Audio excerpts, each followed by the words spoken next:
Please welcome Ben Ingman from Minnesota.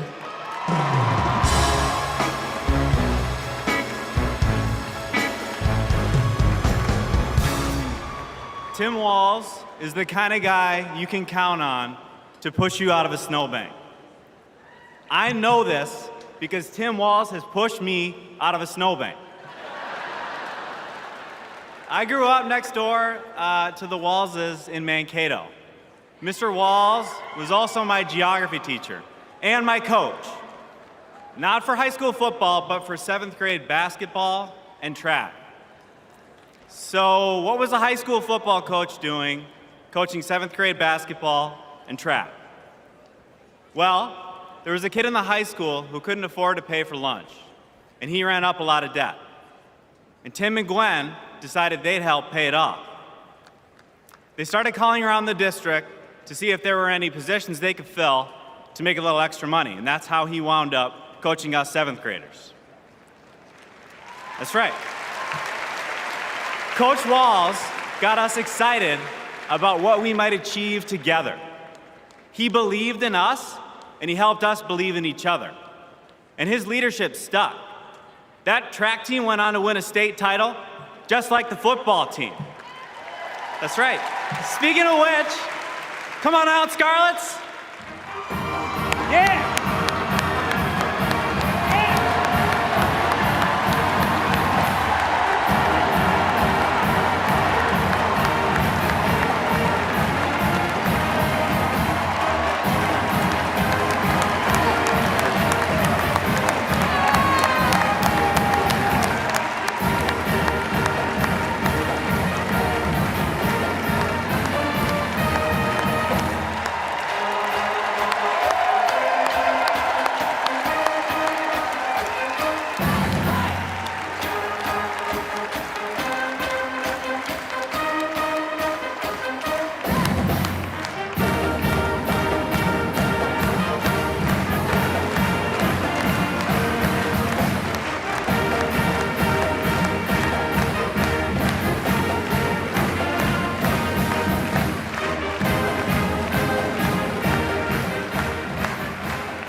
You know, all this got me thinking about the kinds of leaders we need.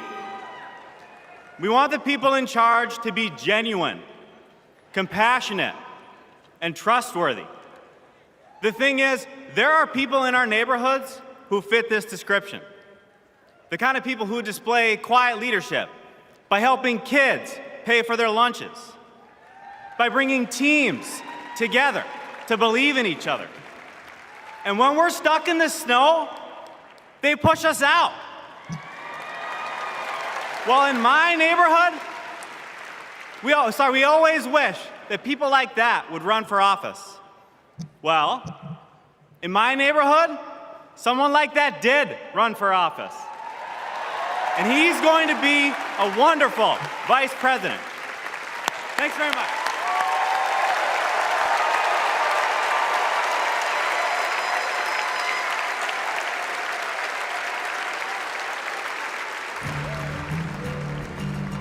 Out here, in the wide open spaces, we are reminded of the values we share: a commitment to community, country, and standing up for what's right. Tim Walz grew up in a small town in Nebraska, where he spent summers working the family farm.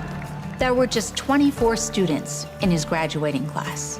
His dad served during the Korean War, and that meant a lot to Tim. So he enlisted right after his 17th birthday and served 24 years in the National Guard, rising to Command Sergeant Major. Tim went to college on the GI Bill and became a social studies teacher. That's where Tim and I met. We shared a classroom with a divider right down the middle. His classroom was a lot louder than mine, but I could hear how engaged his students were. Tim taught for over 15 years, and he coached football, helping lead the team to a state championship after 0 wins just a few years before. Tim taught them how to believe in themselves and that we're all in this together. When one of our students started the school's Gay Straight Alliance, Tim agreed to serve as faculty advisor because he knew how impactful it would be to have a football coach involved. He inspired his students, and he changed lives. He is just so joyful in everything that he does, but I think also standing up for, what he believes to be right, stands up to bullies. Then, Tim's students inspired him to run for Congress in southern Minnesota. Tim spent a lot of time working with Republicans, fighting to help farmers and expanding veterans' benefits. Whether it was in Congress or as governor, his focus has always been helping working people like those he grew up with. That's why he fought for the largest tax cut in Minnesota state history. But Tim Walz was there for small businesses like ours. With the urging of Governor Walz, we were able to pass the Alex Smith Insulin Affordability Act, and it has saved lives in Minnesota. With Tim as governor, Minnesota is one of the best places to raise a family and one of the best states for business. Tim's a lifelong hunter and gun owner.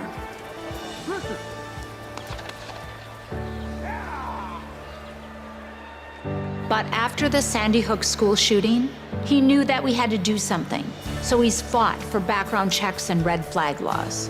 But of all the things he's done, Tim loves being a dad. We struggled to have kids, and fertility treatments made it possible. There's a reason our daughter is named Hope.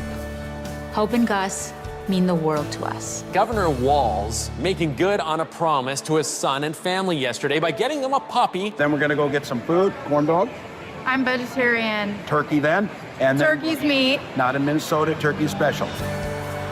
He's as at home on a farm, a fishing boat, a football field, or a factory floor as he is on the floor of Congress.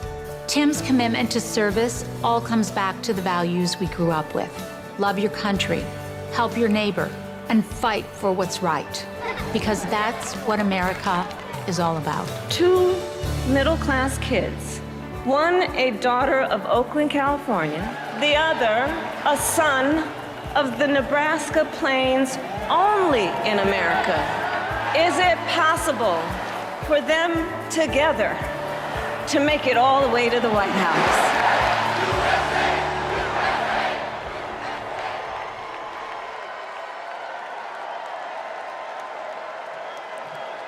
Please welcome the Democratic nominee for Vice President, Governor Tim Walz.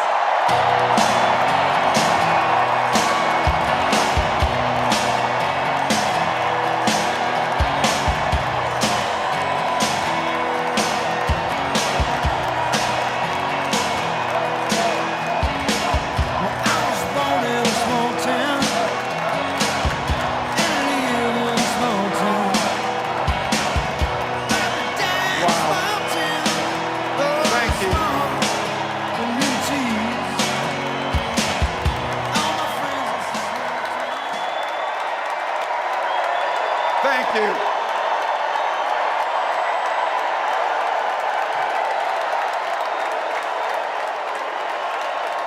Thank you.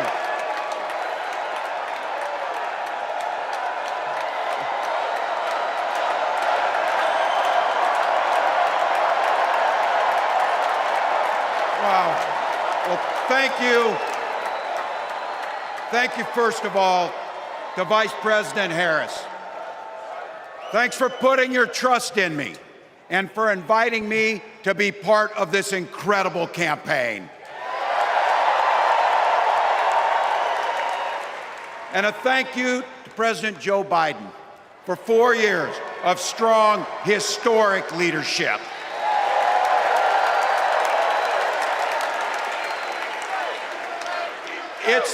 It's the honor of my life to accept your nomination for Vice President of the United States.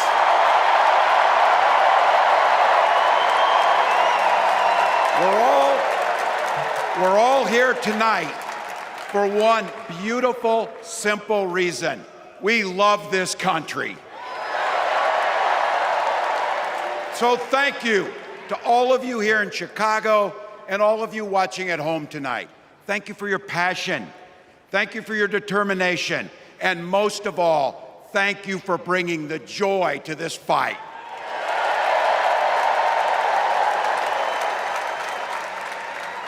Now, I grew up in Butte, Nebraska.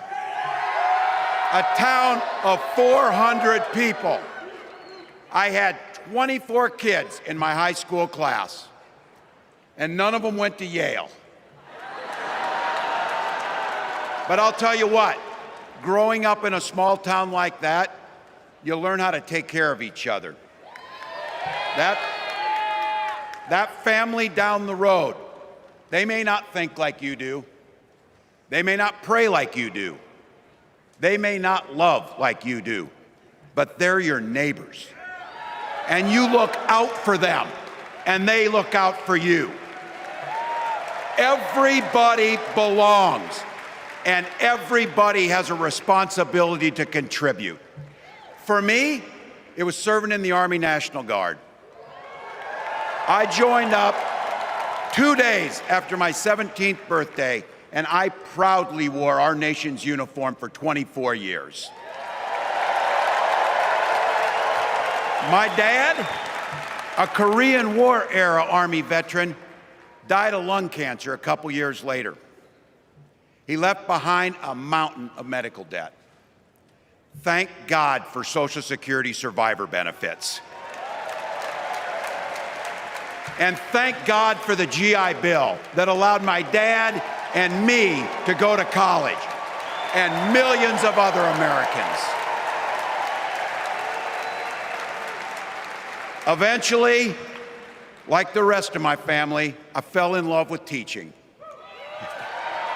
Three out of 4 of us married teachers. I wound up teaching social studies and coaching football at Mankato West High School. Go Scarlets!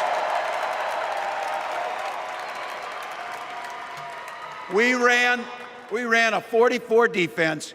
We played through to the whistle on every single play, and we even won a state championship. Never closed the yearbook, people. But it was those players and my students who inspired me to run for Congress. They saw in me what I had hoped to instill in them, a commitment to the common good, an understanding that we're all in this together, and the belief that a single person can make a real difference for their neighbors. So there I was, a 40-something high school teacher with little kids, 0 political experience, and no money, running in a deep red district. But you know what? Never underestimate a public school teacher. Never.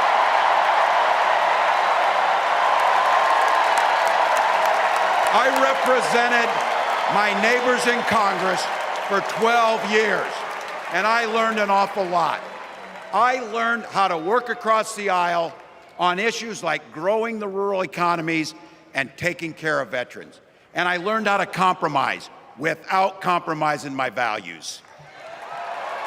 Then I came back to serve as governor, and we got right to work, making a difference in our neighbors' lives. We cut taxes for the middle class. We passed paid family and medical leave. We invested in fighting crime and affordable housing. We cut the cost of prescription drugs and helped people escape the kind of medical debt that nearly sank my family. And we made sure that every kid in our state gets breakfast and lunch every day. So while other states were banning books from their schools, we were banishing hunger from ours.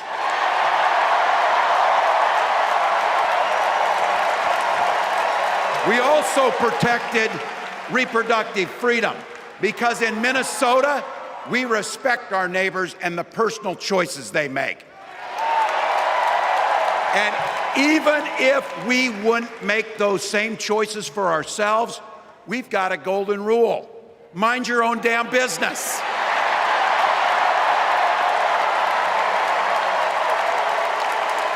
And that includes IVF and fertility treatments. And this is personal for Gwen and I. If you've never experienced the hell that is infertility, I guarantee you, you know somebody who has. And I can remember praying each night for a phone call, the pit in your stomach when the phone had rang, and the absolute agony when we heard the treatments hadn't worked. It took Gwen and I years, but we had access to fertility treatments. And when our daughter was born, we named her Hope. Hope, Gus, and Gwen, you are my entire world, and I love you.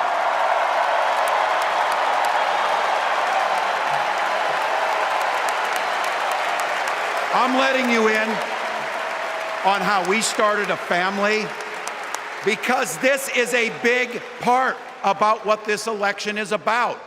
Freedom. When Republicans use the word freedom, they mean that the government should be free to invade your doctor's office. Corporations, free to pollute your air and water. And banks, free to take advantage of customers.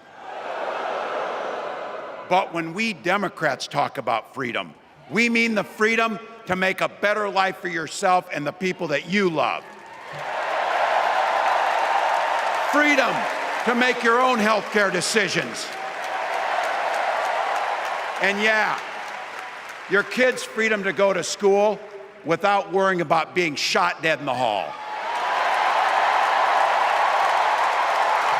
Look, I know guns.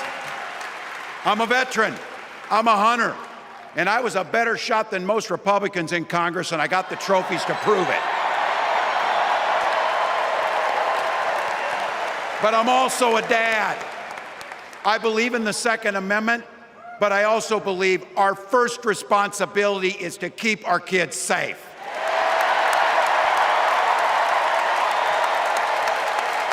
That's what this is all about.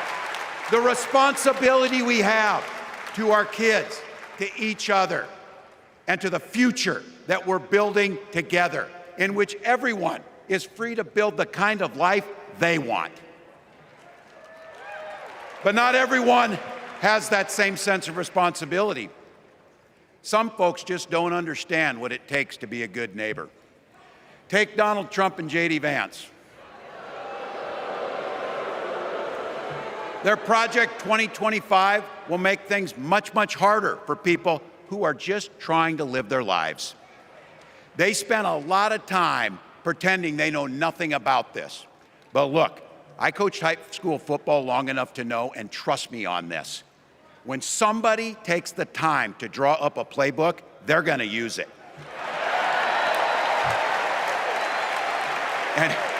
And we know if these guys get back in the White House, they'll start jacking up the costs on the middle class, they'll repeal the Affordable Care Act, they'll gut Social Security and Medicare, and they will ban abortion across this country with or without Congress. Here's the thing, it's an agenda nobody asked for. It's an agenda that serves nobody except the richest and the most extreme amongst us. And it's an agenda that does nothing for our neighbors in need. Is it weird? Absolutely. Absolutely. But it's also wrong, and it's dangerous. It's not just me saying so. It's Trump's own people. They were with him for 4 years. They're warning us that the next 4 years will be much, much worse. You know, when I was teaching every year, we'd elect a student body president. And you know what? Those teenagers could teach Donald Trump a hell of a lot about what a leader is. Leaders don't spend all day insulting people and blaming others. Leaders do the work. So I don't know about you, I'm ready to turn the page on these guys. So go ahead, say it with me. We're not going back.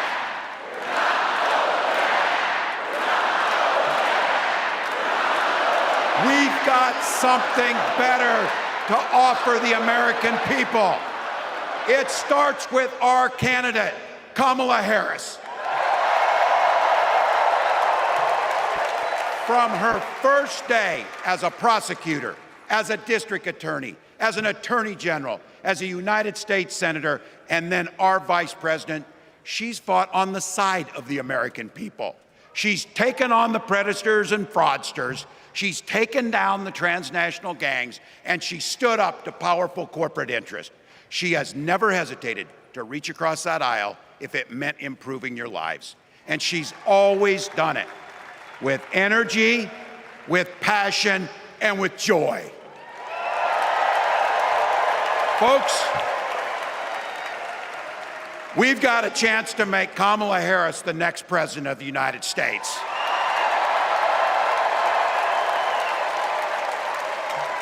But I think we owe it to the American people to tell them exactly what she'd do as president before we ask them for their votes.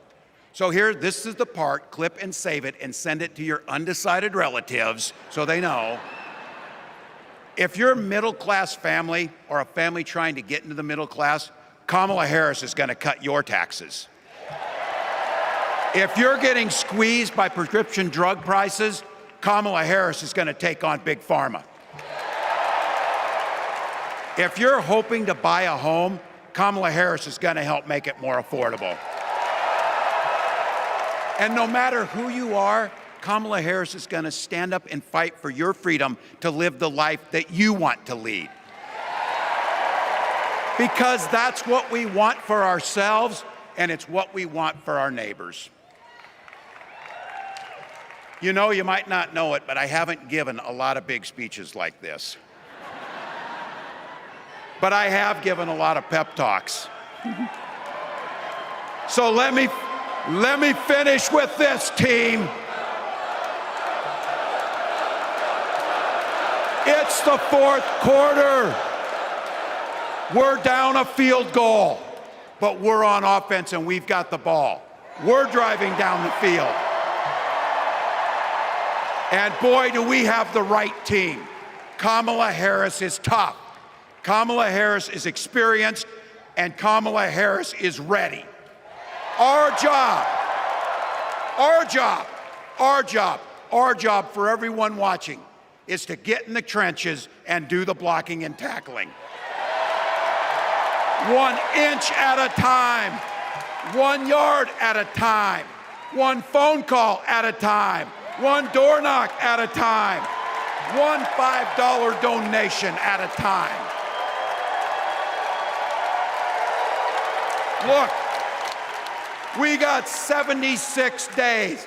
That's nothing. There'll be time to sleep when you're dead. We're going to leave it on the field.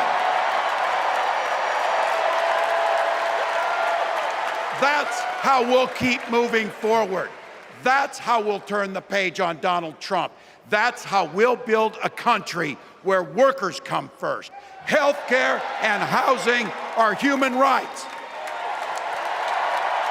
And the government stays the hell out of your bedroom.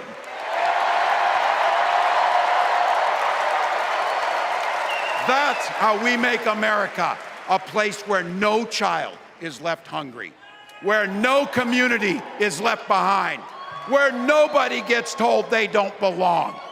That's how we're gonna fight.